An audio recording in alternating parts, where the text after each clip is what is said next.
మూడులో నాకు gas accident 80% కాలిపోయినప్పుడు అందరూ నేను చనిపోతుంది అనుకున్నారు. కానీ పత్రిక ఒక్కరే మేడం చావరు బతుకుతారు అని చెప్పడం జరిగింది. మరి ఒక యోగి నోటి వెంట మాట వస్తే అది జరిగే తీరుతుందని నన్ను చూస్తే మీ అందరికీ అర్థమై ఉంటుంది. డాక్టర్ ప్రయత్నం చనిపోతుంది అనుకున్నప్పుడు పత్రికారు లేదు మేడం బతుకుతుంది అని చెప్పడం. మరి ఇలా యాక్సిడెంట్ అయ్యాక 2 ఏళ్ళు పత్రికారు నెలకోసారి మా ఇంటికి వచ్చి ఎంతో చెప్తూ ఉండేవారు, ఎన్నో నేర్పుతూ ఉండేవారు. ఇలా నేను 2 ఏళ్ళకి అన్నీ నేర్చుకున్నాను. నడక తగ్గించిపోయింది, నాకు శరీరం గట్టిగా అయిపోయింది. కానీ మా వారి కృషి పట్టుదలతో నన్ను మామూలు మనిషిని చేస్తే పత్రికారు నన్ను జ్ఞానవంతురాలను చేయడం జరిగింది. ఎన్నో నేర్పించేవారు.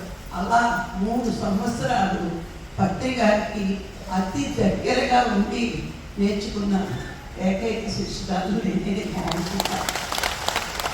మరి నేను ఎన్నో చదువుతున్నప్పుడు శక్తి అంటారు, లలితా శాస్త్రంలోనేమో ఏమనుంది, మూలాధారంలో ఉన్న శక్తిని సహస్రారణ స్థితికి తీసుకువస్తేనే జీవుడికి మోక్షం అని రాసి ఉంది.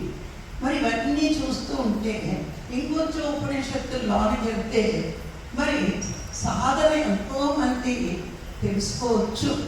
వివిధ రకాల ఉపయోగాలు, అవి శారీరకమైన లాభం అనుకోండి, మానసికమైన లాభం అనుకోండి, బుద్ధిపరమైన లాభం అనుకోండి. ఏ లాభం కోసం ధ్యానం చేసినా మూలాధారంలో ఉన్న కుండలిని శక్తి సహస్రారణ స్థితికి చేరాలి. మీరు ఏ ఉపనిషత్తు తిరిగేసుకోండి, ఇది ఖచ్చితంగా అందులో ఉంటుంది.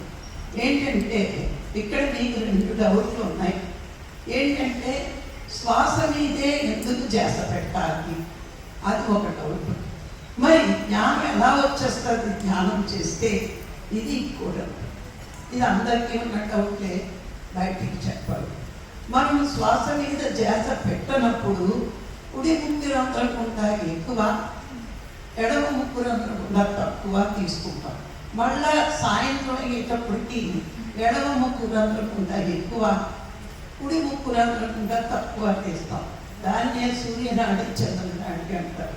మరి ఒక జాని పొద్దుడు కానీ సాయంత్రం కానీ ఎప్పుడూ కూడా శ్వాస మీద ధ్యాస పెట్టినప్పుడు 2 ముక్కు రంధ్రాల గుండా సమానంగా శ్వాస తీసుకుంటారు.